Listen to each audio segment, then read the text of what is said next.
Acompáñenme en su Biblia en el libro de Colosenses capítulo 2. Colosenses capítulo 2 y vamos a leer el versículo 13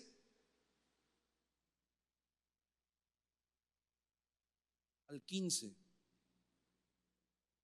Dice la palabra del Señor, el apóstol Pablo escribiendo a los colosenses: y a vosotros, estando muertos en pecados y en la incircuncisión de vuestra carne, os dio vida juntamente con él, perdonándoos todos los pecados, anulando el acta de los decretos que había contra nosotros, que nos era contraria, quitándola de en medio y clavándola en la cruz, y despojando a los principados y a las potestades, los exhibió públicamente, triunfando sobre ellos en la cruz. Amén. El apóstol Pablo está escribiendo esta porción, este pasaje de la carta a los colosenses, y quiero tomar de estos versículos el mensaje para el día de hoy, que se llama la cruz de Jesús. ¿Qué significa la cruz de Jesús para cada uno de nosotros? ¿Alguna vez te has preguntado cuál es el significado de la cruz? ¿Por qué la cruz es un símbolo pero tan famoso? ¿Por qué para mucha gente es tan importante? ¿Por qué es un símbolo que lo vemos en todos lados? A donde usted vaya siempre se va a encontrar con la imagen de la cruz, y es un símbolo que forma parte de nuestra cultura religiosa.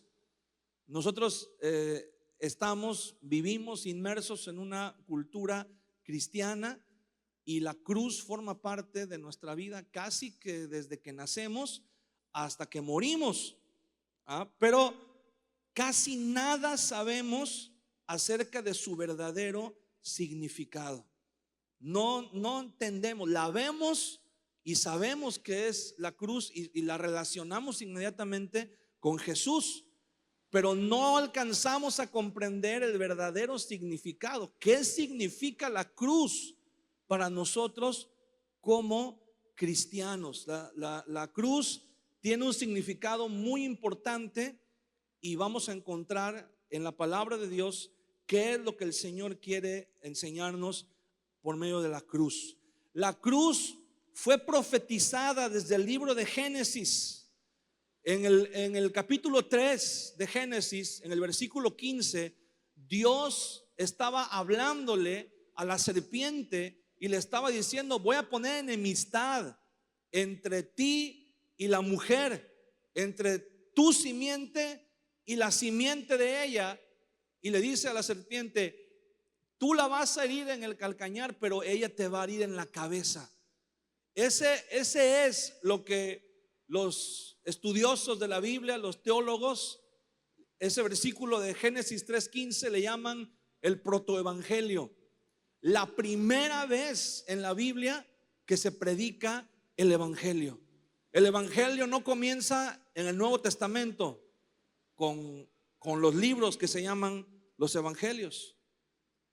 El evangelio comienza desde Génesis, cuando Dios anuncia que va a llegar un día. En ese momento había sucedido algo muy importante. El pecado había logrado su cometido, había logrado su meta, que es lo que dice aquí Pablo en Colosenses 2:13. Dice: a vosotros, estando muertos en pecados. ¿Cuál era el propósito del pecado? Que muriéramos espiritualmente. Cuando nuestro espíritu, cuando nosotros pecamos, nuestro espíritu pierde esa comunión con Dios, se separa de Dios, y eso es a lo que la Biblia le llama la muerte espiritual. Entonces, el propósito, el fin del pecado es que muramos. Por eso la serpiente tentó a Eva para que pecara, porque ella sabía que al momento en que Eva pecara, iba a morir, su comunión con Dios se iba a romper, se iba a interrumpir. y entonces los hizo caer en pecado para matarlos espiritualmente.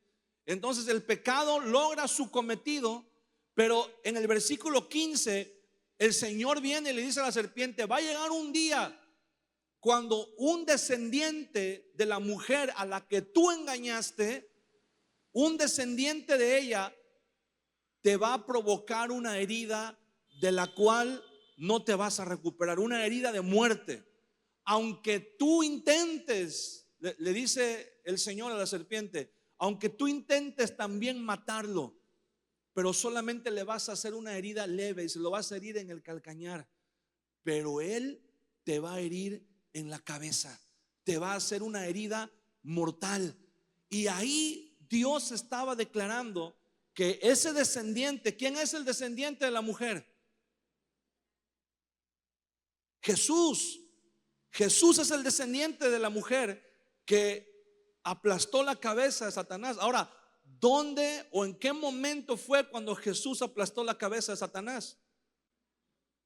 En la cruz. Aunque mucha gente crea que la cruz fue la derrota de Jesús, que la cruz fue el fracaso de Jesús, que en la cruz Jesús fue vencido y todos sus ideales fueron aplastados, fueron destruidos. Pero la Biblia dice algo muy diferente. Y desde ese momento, la cruz estuvo profetizada en la Biblia. El Señor la profetizó cuando le habló a Satanás, cuando le habló a la serpiente. Le dijo: un día alguien va a venir, descendiente de la mujer, y te va a herir en la cabeza. Tú lo vas a herir en el calcañar. Ahí estaba la cruz. La cruz es la herida del calcañar que el descendiente de la mujer iba a sufrir. La cruz la vamos a encontrar en el madero que Isaac llevó a cuestas mientras subía el monte Moriah con Abraham. Si usted lee Génesis capítulo 22, va a encontrar que Dios le llama a Abraham y le dice: dame a tu hijo Isaac, dame a tu único hijo como sacrificio. Y dice la Biblia que Abraham tomó a Isaac, tomó gente y caminó hacia el monte donde Dios le dijo que sacrificara a su hijo. Y cuando llegaron al monte, dice que Abraham dejó ahí a las personas que iban con ellos y solamente dice que puso la leña sobre los hombros de Isaac. E Isaac comenzó a caminar subiendo el monte Moriah, que fue el mismo monte que Jesús subió con el madero sobre sus hombros. Ahí Isaac estaba profetizando la cruz de Jesús una vez más. Ahí Isaac, por eso Jesús en Juan capítulo 8, cuando habla con los fariseos, les dice: Abraham vio mi día y se gozó. Abraham supo que un día yo iba a llegar. Abraham supo que un día esa profecía que el Señor declaró contra la serpiente en el huerto del Edén, en Génesis 3:15, Abraham supo que esa profecía se iba a volver realidad un día. Y dice Jesús: Abraham vio mi día y se gozó. Se gozó de que él supo que la cruz sería una realidad. La vemos también en Números capítulo 21, cuando las serpientes atormentaban al pueblo de Israel en el desierto, y el Señor le dijo a Moisés: construye una serpiente de bronce y levántala en el desierto. Y cuando la serpiente muerda a alguien, si esa persona voltea a ver la serpiente de bronce, se va a salvar, va a vivir, no va a morir. Ahí estaba una vez más profetizándose la cruz de Jesús. Por eso también Jesús dice en el Evangelio de Juan: mas si el Hijo del Hombre fuere levantado de la tierra, atraerá a todos hacia él. Ahí Jesús estaba profetizando que iba a morir levantado, exhibido en un madero.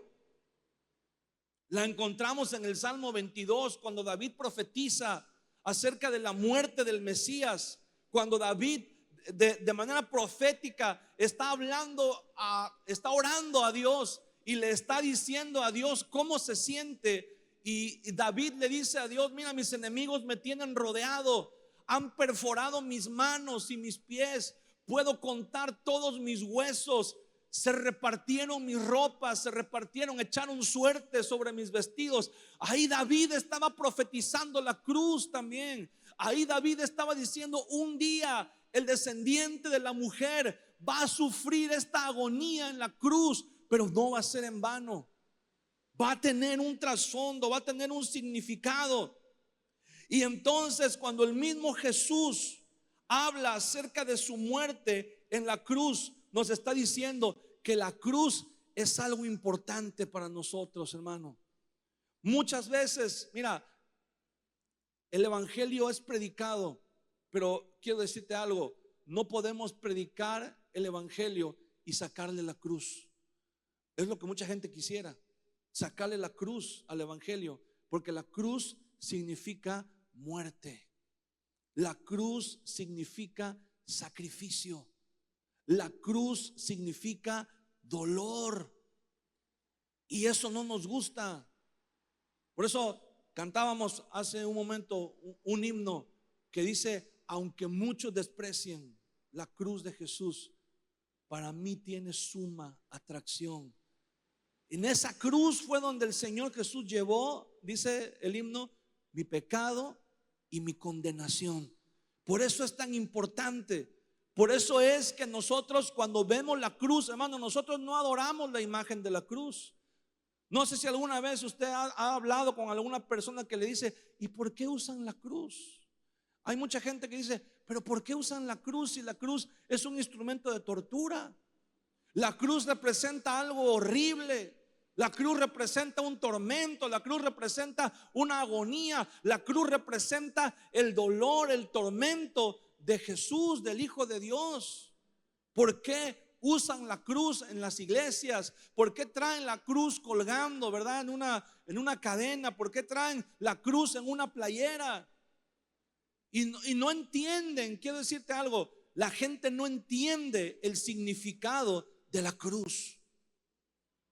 Les causa cierto repudio porque les trae la idea de dolor y de sufrimiento. Y nadie quiere sufrir. Y nadie quiere sentir dolor. Todos queremos solamente pensar en lo bueno. Todos queremos solamente pensar en la bendición de Dios. Pero quiero decirte algo: no puede haber bendición de Dios sin la cruz.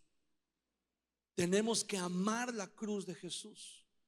Una vez una persona vino y me dijo: oye, ¿por qué ustedes idolatran la cruz? ¿Por qué ustedes adoran la cruz? Y le dije: no, nosotros no adoramos la cruz. Nosotros, si te das cuenta, nosotros tomamos la cruz como un símbolo, porque en esa cruz murió Jesús para pagar por nuestros pecados. Y esa persona me decía: sí, pero la Biblia habla de un madero. Ahorita vamos a ver por qué. Dice: pero la Biblia habla de un madero, pero la cruz, la forma de la cruz, dice, eso lo inventaron los romanos, así que es un símbolo pagano. Dice, y cuando traen el símbolo de la cruz, están trayendo un símbolo pagano. Y le dije: mira, puede ser que la cruz la hayan inventado los romanos, la forma en sí de la cruz. Le digo: pero ¿quién hizo el árbol de donde agarraron la madera para hacer la cruz? Entonces, no puedes decir que estamos adorando algo que no es de Dios. Estamos no adorando, ¿verdad?, pero dándole la importancia por el significado que tiene la cruz de Cristo. Mira lo que dice Pablo en el pasaje que acabamos de leer.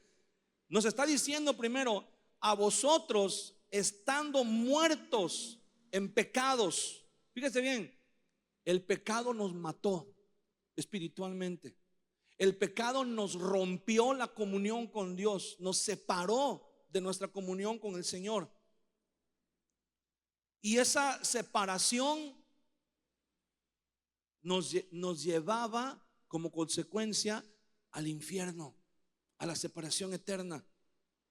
Pero dice en pecados y en la incircuncisión de vuestra carne, cuando estábamos en esa condición, dice Pablo, os dio vida juntamente con Él. ¿Cómo dice? Perdonándoos todos los pecados. ¿Se da cuenta? El pecado provoca la muerte espiritual, pero dice que Jesús nos dio vida. ¿Cómo nos dio vida? Dice, perdonándonos los pecados. La única manera de quitar el efecto del pecado, la muerte espiritual en nuestra vida, era perdonando los pecados. Pero Dios, en su infinita justicia, no puede pasar por alto el pecado. Dios no podía dejar el pecado sin ser juzgado, sin ser castigado. Y entonces dice aquí en el versículo 14, anulando. ¿Cómo nos perdonó los pecados? Okay. Primero, estábamos muertos y nos dio vida. ¿Cómo nos dio vida? Perdonándonos los pecados. Ahora, ¿cómo le hizo para perdonarnos los pecados? Aquí dice, anulando el acta de los decretos que había contra nosotros, que nos era contraria. Había un acta, hermano. Dice que es un acta que era en nuestra contra. ¿Sabe lo que significa eso? ¿Alguna vez ha visto las películas del viejo oeste, cuando pegaban la fotografía de un criminal y decía, se busca por ladrón, por asesino, por estafador, por fraude, y ponían ahí todos los delitos, y estaba la foto o el dibujo, ¿verdad? El retrato del ladrón, del asesino, del malhechor. Bueno, en lo espiritual así había una foto de cada uno de nosotros. Ahora imagínense de qué tamaño era la lista que había abajo. Se busca por ladrón, por mentiroso, por estafador, por asesino, por cuántas cosas no estaban en esa, dice, en esa acta. Esa acta nos declaraba oficialmente culpables por haber pecado contra Dios. Y dice la Biblia que para poder perdonarnos todos los pecados que estaban en esa acta, dice que Jesús, versículo 14, la quitó de en medio y la clavó. ¿En dónde? En la cruz. Ahora, si Jesús quitó el acta y la clavó en la cruz, está hablando en un lenguaje, simbólico. Porque en realidad, ¿qué fue lo que se clavó en la cruz? El cuerpo de Jesús. Entonces ahí nos está diciendo que Él llevó en su cuerpo, que Él llevó sobre Él el acta de nuestra condenación, nuestros pecados, nuestra culpa. Dice que la quitó de en medio y la clavó en la cruz. Versículo 15. Y despojando a los principados y a las potestades. ¿De qué los despojó? ¿Qué fue lo que le quitó Jesús a los principados y a las potestades? El acta. ¿Sabe por qué? Porque esa acta les daba derecho sobre nuestra vida. Cuando las personas veían ese letrero y decía, se busca fulano de tal por tales y tales crímenes, se busca vivo o muerto, recompensa $5,000 o $10,000 o $20,000, ¿verdad? Dependiendo de qué tan peligroso se consideraba la persona. ¿Y sabes quiénes eran los que quitaban esas actas? ¿Sabes quiénes eran los que arrancaban esos letreros y se los llevaban consigo? Los cazarrecompensas. Porque cuando atrapaban a la persona, ya sea que la atraparan viva o que lo mataran, cuando entregaban el cuerpo tenían que entregar también el acta. El acta les daba derecho para matarlo o para aprisionarlo. Y cuando usted y yo andábamos en pecado, dice Pablo, muertos en pecados y en la incircuncisión de nuestra carne, ¿sabe qué pasa? Los demonios tienen autoridad sobre su vida y sobre mi vida. Los demonios pueden venir, pueden entrar en su vida y destrozar, traer caos, traer confusión, traer amargura, traer odio. Los demonios pueden influir en los matrimonios, en las familias, entre los padres y los hijos. Por causa del pecado, el pecado les da esa autoridad de reclamar las vidas. Y dice la Biblia que Jesús tomó esa acta y la clavó en la cruz del Calvario y despojó a los principados y a las potestades de ese derecho y los exhibió públicamente, dice, triunfando sobre ellos. ¿En dónde? En la cruz. O sea que la cruz no significó una derrota para Jesús, aunque muchos lo hubieran visto así en ese momento. Pero en la cruz del Calvario dice la Biblia que Jesús triunfó sobre el diablo y sobre todos sus demonios, sobre el plan que el infierno tenía para arrastrarnos a usted y a mí y para meternos ahí en ese lugar para siempre. Ahora quiero decirle algo. La crucifixión era un método de ejecución que los romanos usaron. Había muchos métodos de ejecución que eran muy horribles, que eran muy espantosos, muy dolorosos. Pero los romanos usaban la cruz por una razón, porque ellos se habían vuelto especialistas, se habían vuelto profesionales en que la persona que era crucificada, la cruz les daba a ellos la oportunidad de prolongar la agonía de la persona que era ejecutada. Cuando una persona era crucificada no moría inmediatamente. Esa persona podía pasar, y de hecho esa era la intención, que durara muchos días clavado en la cruz y que muriera poco a poco de inanición, de hambre, de deshidratación, a causa del dolor, a causa de la infección, de las heridas. Pero morían y eran crucificados en lugares públicos, eran crucificados en las plazas o eran crucificados en los caminos para que toda la gente que pasara por ahí los viera, que eran exhibidos como un ejemplo. Y la cruz, la crucifixión romana estaba reservada para los criminales más que eran considerados no solamente los más peligrosos, pero lo peor de la sociedad, los más despreciables, los más aborrecibles, los que habían cometido los crímenes más atroces, de tal manera que cuando la gente los veía en la cruz podía sentir mucha lástima por ellos, pero al mismo tiempo la gente decía, por algo está ahí, algo hizo que mereció que lo crucificaran. Y entonces, por eso cuando a los soldados romanos, dice la Biblia, cuando les entregaron a Jesús y le dijeron, este hombre lo vamos a crucificar, automáticamente los soldados romanos entendieron que se trataba de un criminal de lo peor. Y por eso dice la Biblia que se ensañaron con él de la manera como lo hicieron. Lo golpearon de una manera salvaje y brutal durante toda la madrugada hasta que le desfiguraron el rostro. Y todo lo demás que ya sabemos, ¿verdad? Que ya Mel Gibson nos ahorró muchos detalles, ¿verdad? Ya las predicaciones no son tan largas después de la película. Eso era en cuanto a los romanos. Los romanos usaban la cruz como un método de ejecución ejemplar.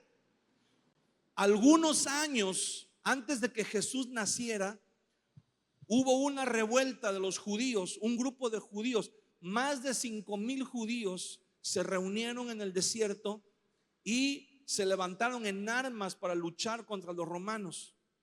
Los romanos los vencieron en una batalla muy sangrienta y capturaron a más de 2,000 judíos y los crucificaron a lo largo de todos los caminos que llevaban hacia Jerusalén. De tal manera que todos los peregrinos, cuando iban llegando a Jerusalén, durante muchos kilómetros, cuando iban caminando, solamente escuchaban las quejas, los lamentos, la agonía de los judíos que estaban crucificados a lo largo del camino. Todas las rebeliones que se levantaban contra Roma terminaban siendo aplastadas y los sobrevivientes que eran capturados, crucificados. Por eso la cruz se convirtió en un símbolo de las causas perdidas. Por eso la cruz se convirtió en un símbolo de derrota. Y se convirtió en un refrán muy popular que Jesús dice a sus discípulos en Mateo capítulo 16, versículo 24. Jesús dice: el que quiera ser mi discípulo tiene que negarse a sí mismo cada día y tiene que tomar su cruz y seguirme. Ese dicho se volvió muy popular en los tiempos de Jesús. Cuando alguien abrazaba una causa perdida, cuando alguien quería hacer algo que sabían que iba a fracasar y que le iba a ocasionar dolor, le decían: ya tomó su cruz. Porque ese era el final, tomar la cruz. La costumbre era que el reo tomaba la cruz y la iba cargando hasta el lugar donde iba a ser crucificado. Por eso cuando alguien abrazaba una causa, cuando alguien se proponía una meta que ya sabían que iba a fracasar o que le iba a causar dolor, decían: ya abrazó su cruz. O cuando alguien quería hacer algo que parecía imposible, decían: abraza tu cruz, toma tu cruz. Y por eso Jesús le dice a los discípulos: si alguno quiere venir en pos de mí, niéguese a sí mismo y tome su cruz y sígame. Amén. Con eso Jesús les quería decir que lo más probable era que al convertirse en discípulos suyos les iba a esperar sufrimiento, les iban a esperar lágrimas, dolor y probablemente también la persecución hasta la muerte. Eso es lo que Jesús le estaba diciendo a los discípulos. Ahora, para los judíos, ser crucificado era también era lo peor que podía pasarle. Deuteronomio capítulo 21. Vamos a ver qué dice la Biblia. Deuteronomio capítulo 21, versículo 22. Esa es la ley de Moisés. Dice: si alguno hubiere cometido algún crimen digno de muerte y lo hicieres morir y lo colgareis en un madero, siguiente versículo, no dejaréis que su cuerpo pase la noche sobre el madero, sin falta lo enterrarás el mismo día.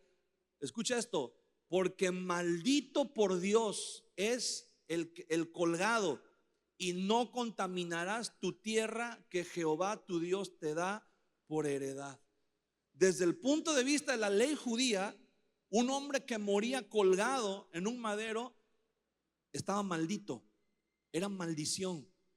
Por eso cuando Jesús estaba en la cruz, los romanos dice que lo injuriaban, se burlaban de él, pero también los judíos que estaban ahí se burlaban de él. Y por eso los fariseos le dijeron a Pilato que ya los bajara de la cruz, porque ya se acercaba la Pascua. No podían pasar la noche colgados en el madero, como lo acabamos de leer, que ahí estaba en la ley de Moisés. Entonces, por esa razón, los romanos fueron y le quebraron las piernas a los otros dos que estaban crucificados ahí, para que murieran asfixiados. Pero cuando llegaron con Jesús, se encontraron que ya había muerto. Por eso no le quebraron las piernas, lo bajaron de la cruz y lo sepultaron el mismo día, tal como lo dice la ley de Moisés. Entonces, para los judíos también Jesús, como murió en un madero, era símbolo de maldición.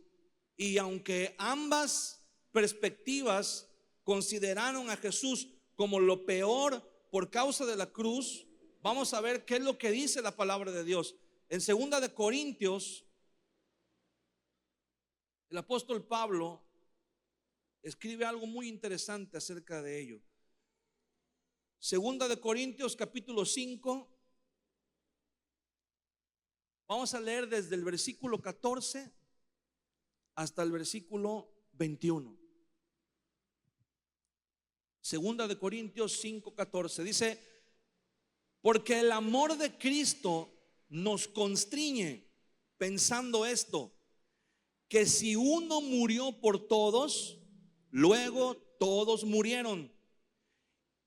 y por todos murió, para que los que viven ya no vivan para sí, sino para aquel que murió y resucitó por ellos.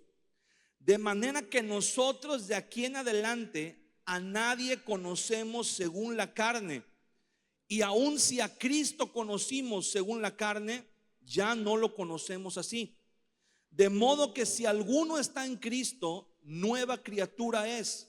Las cosas viejas pasaron, he aquí todas son hechas nuevas.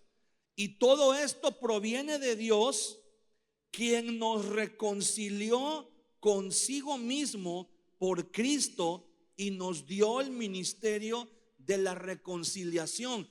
Escuche esto, versículo 19, que Dios estaba en Cristo reconciliando consigo al mundo. Aquí estaba hablando de la cruz. Pablo estaba diciendo que en la cruz Dios estaba reconciliando en Cristo al mundo consigo mismo. Y dice lo mismo que en Colosenses, no tomándoles en cuenta a los hombres sus pecados, y nos encargó a nosotros la palabra de reconciliación. Así que somos embajadores en nombre de Cristo, como si Dios rogase por medio de nosotros. Os rogamos en nombre de Cristo, reconciliaos con Dios. Y en el versículo 21 Pablo cierra con broche de oro diciendo, al que no conoció pecado, por nosotros lo hizo pecado, para que nosotros fuésemos hechos justicia de Dios en él. Esto fue lo que pasó en la cruz, hermano, y esto es lo que significa la cruz. ¿Por qué la cruz era necesaria? Porque estábamos muertos espiritualmente a causa del pecado. Entonces Jesús vino para darnos vida. Juan capítulo 10, versículo 10. El ladrón ha venido para hurtar, para matar y para destruir. Pero yo he venido para que tengan, ¿qué cosa? Y la tengan en abundancia. Entonces Jesús viene y quiere pasarnos de muerte a vida. Pero para pasarnos de muerte a vida tiene que perdonarnos los pecados. Y para perdonarnos los pecados tiene que ir a la cruz. Y ahí en la cruz Jesús mismo fue hecho por Dios pecado y maldición. Él murió, dice Pablo, y nosotros también morimos junto con él. Porque morimos.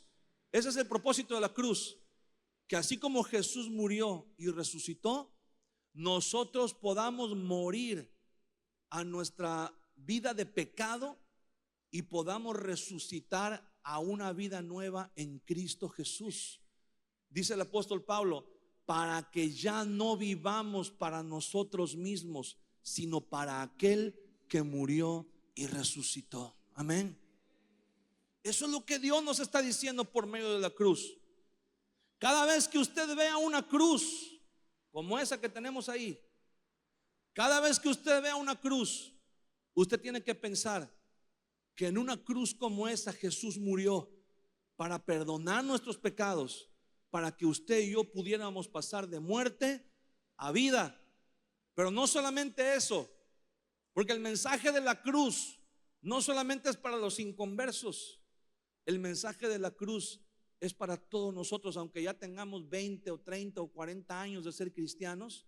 El mensaje de la cruz sigue siendo para nosotros todos los días, porque por medio de la cruz somos llamados por Dios a vivir una vida nueva en Cristo Jesús.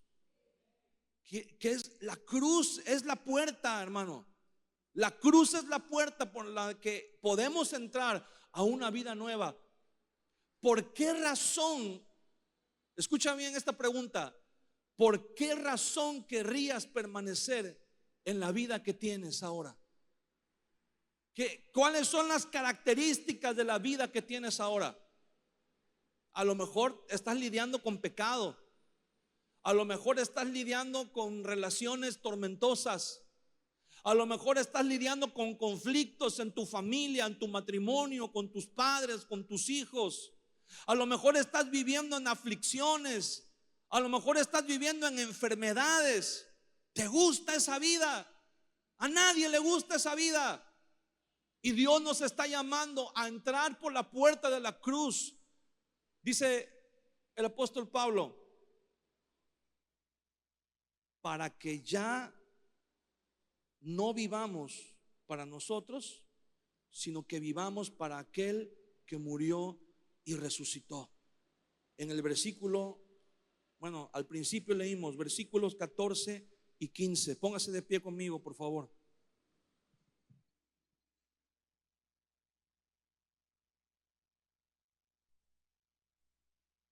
Versículos 14 y 15.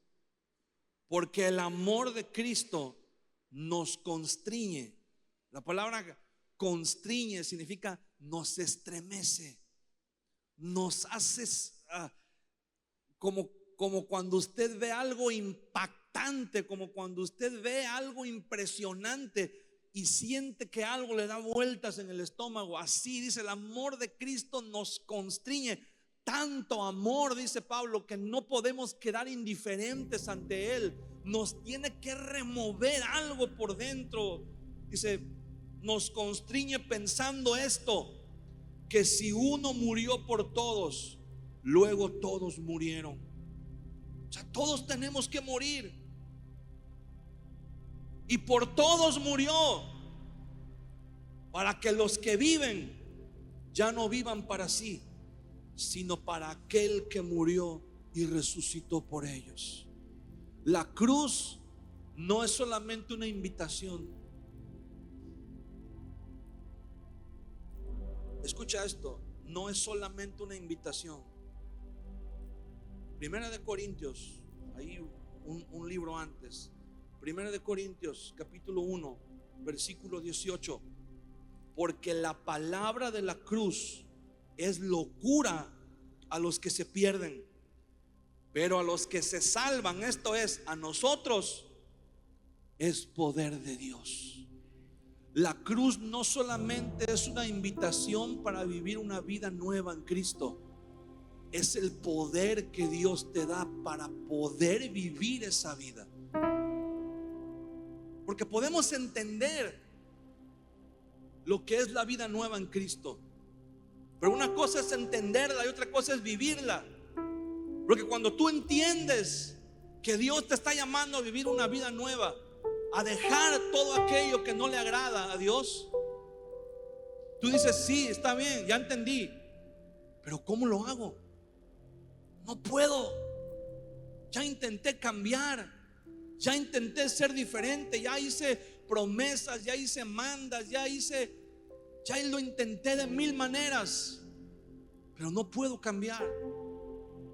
Sigo siendo el mismo. El apóstol Pablo, el Espíritu Santo a través del apóstol Pablo te dice, pero la cruz es poder. La cruz tiene el poder. La cruz tiene el significado de la cruz. No la cruz en sí misma, pues el significado de la cruz no solamente es una invitación para vivir una vida nueva, es el poder de Dios.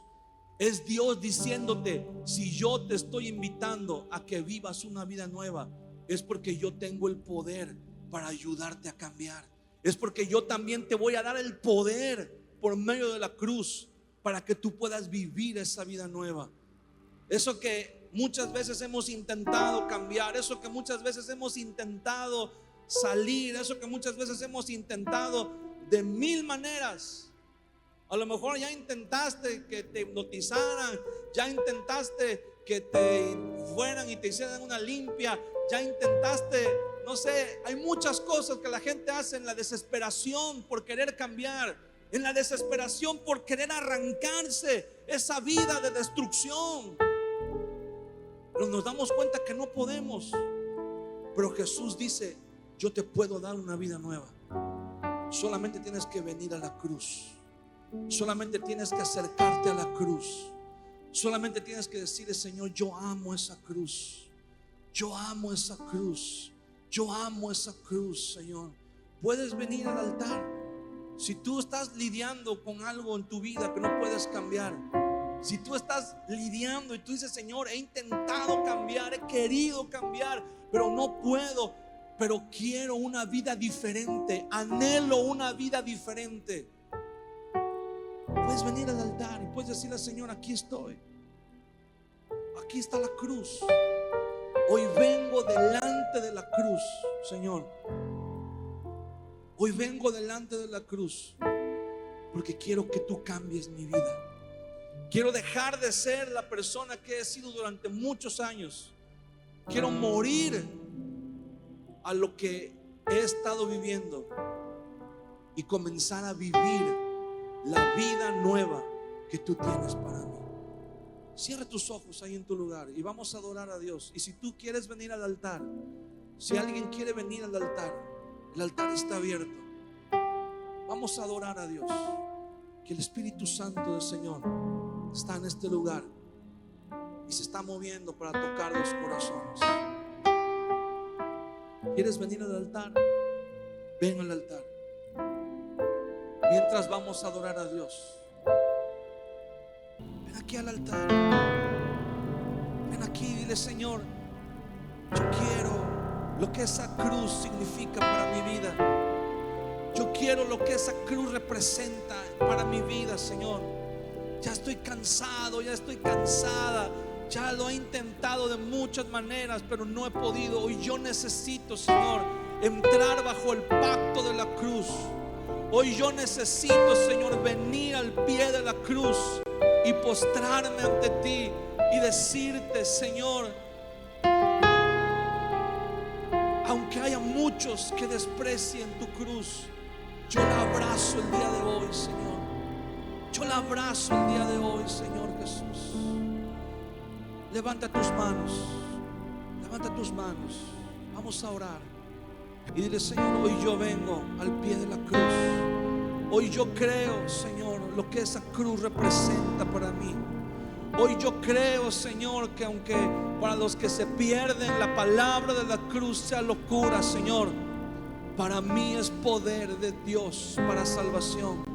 Tu poder, Señor, se manifiesta en mi vida por medio de la cruz. Hoy estamos aquí, Señor. Hoy tenemos vida porque tú moriste en esa cruz hace más de 2000 años. Tú extendiste tus brazos en esa cruz, Señor, y derramaste tu sangre para limpiar mis pecados. Tu palabra dice, Señor, que unos se burlaban. Tu palabra dice que otros te insultaban. Tu palabra dice que otros te retaban y te decían, si eres el Hijo de Dios, baja de esa cruz para que creamos en ti. Pero el Espíritu Santo da testimonio, dice que tú estabas en Cristo reconciliando al mundo contigo, Señor. Tú estabas trayendo reconciliación contigo. Tú estabas trayendo, Señor, esa paz. Cuando antes éramos enemigos tuyos por causa del pecado, por medio de la cruz, tú nos estabas reconciliando contigo, Señor. Por medio de la cruz, tú estabas despojando a los principados, a las potestades, de la autoridad, del derecho que tenían sobre mi vida, y lo clavaste en la cruz del Calvario. Tú te hiciste pecado para que yo fuera hecho justicia de Dios. Tú te hiciste maldición en esa cruz. Tú llevaste la maldición que debió caer sobre mi vida, cayó sobre ti en la cruz del Calvario, Señor. Toda maldición de enfermedad, toda maldición, Señor, que fue pronunciada, toda atadura, todo aquello que viene y que se levanta en contra de tus hijos, Señor, fue quitado de en medio y fue clavado en la cruz del Calvario. El poder del pecado es la ley, y la ley fue clavada en la cruz del Calvario, y ya no hay más condenación para todos aquellos que estamos en Cristo Jesús. Ya no hay ninguna condenación para todos aquellos que hemos abrazado la cruz, Señor. Gracias, gracias por hacernos libres. Gracias por hacernos sanos. Gracias por esa sanidad que tú ya trajiste, porque tu palabra dice que por tu llaga fuimos nosotros curados, Señor. Gracias por esa libertad. Gracias por esa sanidad. Gracias por esa restitución, Señor. Gracias por la restauración, la sanidad que tú traes a las familias, a los matrimonios, a los hijos, Señor, a los padres. Gracias, Señor Jesús. Hoy creemos que la obra que tú hiciste en la cruz del Calvario es una obra completa, es una obra consumada, que no necesita, Señor, que añadamos nada más, Señor. No necesitamos añadirle nada más. Tu obra en la cruz, Señor Jesús, está completa y es perfecta. Gracias, Señor. Gracias por esa cruz. Levanta tus manos y dile: gracias por esa cruz, Señor.